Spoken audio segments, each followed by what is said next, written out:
If Brighton go down, then I think Lewis Dunk will be taken out of Brighton.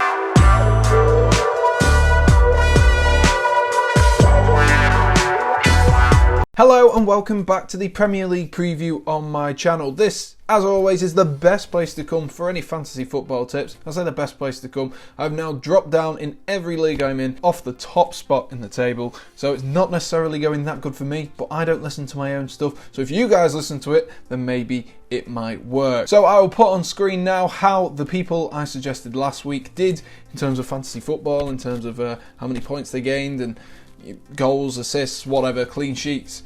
I'll put them on the screen right now for you. So it was quite a good week actually, with Riyad Mahrez and Gareth Bale both doing pretty well if you ask me. We aren't focusing on last week, we are focusing on this week, and it is another terrific game week of fixtures. We've got a smaller game week next week, but this week is an exciting one with a North London derby as Arsenal take on Spurs, Leeds take on Chelsea, Newcastle and Aston Villa all face off, so there are plenty of fixtures to get looking at this week. But our main focus at the end of the video will be Brighton versus Southampton, the South Coast derby, and probably the weirdest derby you'll ever come across in terms of footballing derbies. There just don't seem to be that much of rivals. Well, at least from an outside perspective anyway. If you are new around here, be sure to like and subscribe. I am trying to hit 150 subscribers. As always, just trying to push for that next big milestone. So if you are new, it would mean the world to me if you click that subscribe button down below. But without further ado, let's have a look at this week's players to watch. So the first player and I guess team to watch this week is West Ham and Jesse Lingard.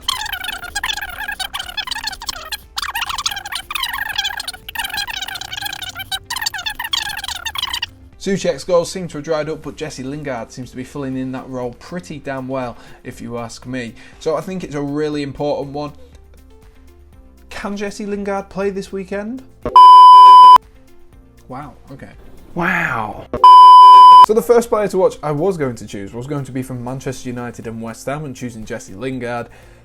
But I had to work this one out. I couldn't quite work it out, but Jesse Lingard is actually cup tied. He won't be able to feature, as far as I'm aware, against Manchester United in this week. That's just how it's always been. I remember Kurt Zouma a few years ago couldn't compete against Chelsea when he was at Stoke and when he was at Everton. But nevertheless, we can still choose a player to watch from this set of fixtures, and we are going to choose Craig Dawson. What a signing he has been for West Ham, and I believe he came from Watford. He's been around the block at the lower ends of the Premier League, and he's really showing his maturity and his professionalism and why so many teams trusted him in the relegation battles. He got a goal last weekend against Leeds within the first 30 minutes of the game. Jesse Lingard got the other one, but I've been really impressed with him. He seems to have steadied the ship under David Moyes, and I don't quite know how David Moyes has done it at all. He has been simply sensational, Craig Dawson. I think it'll be important to watch. This is a different type of challenge,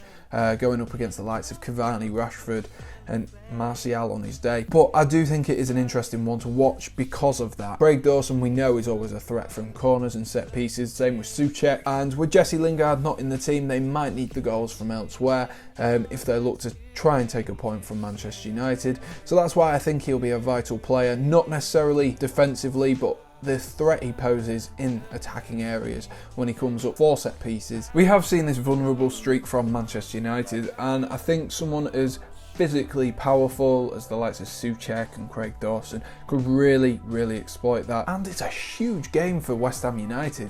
If they win this, it is absolutely fantastic for their Champions League credentials. Oh my God, I cannot speak today. Champions League credentials. Moving on to the next player to watch this week, we are going with Emi Martinez. Aston Villa face Newcastle this weekend, and two sides that aren't in the greatest of form. Aston Villa still without Jack Grealish.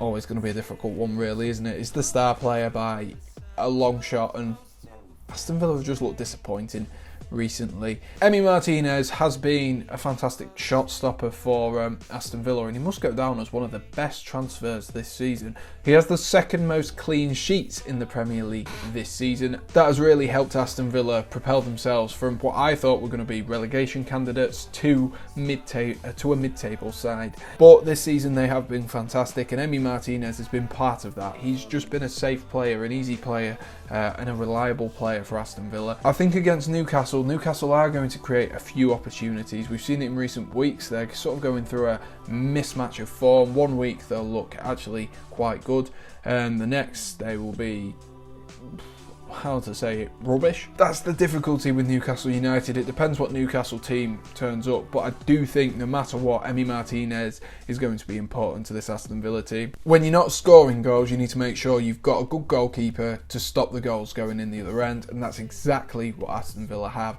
and that is why he is my player to watch this week. And finally, the moment you've all been waiting for, said sarcastically, because does anyone really pay that much attention to Brighton and Southampton's derby? Yeah, don't really think so. But Brighton and Southampton, or Southampton and Brighton, face this weekend. It's at St Mary's, so it is Southampton and Brighton.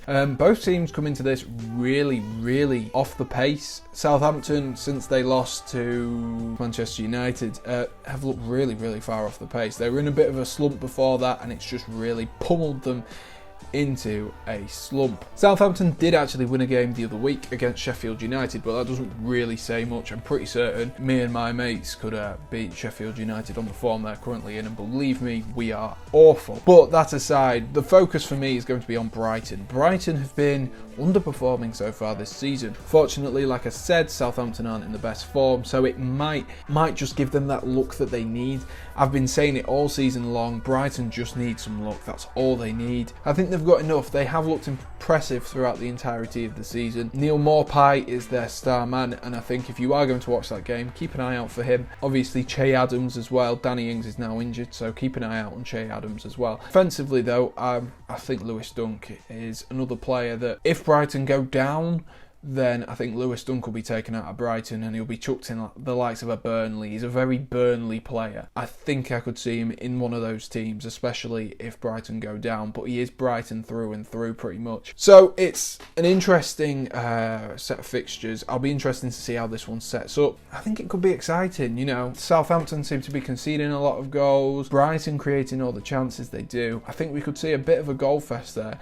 Anyway, that concludes this week's Premier League preview. If you have enjoyed, like I said earlier, be sure to like and subscribe. I appreciate all the support on this channel, even though I know it's not necessarily up everyone's street and different weeks don't suit different people as much, but I appreciate all the support, and most importantly, stay safe.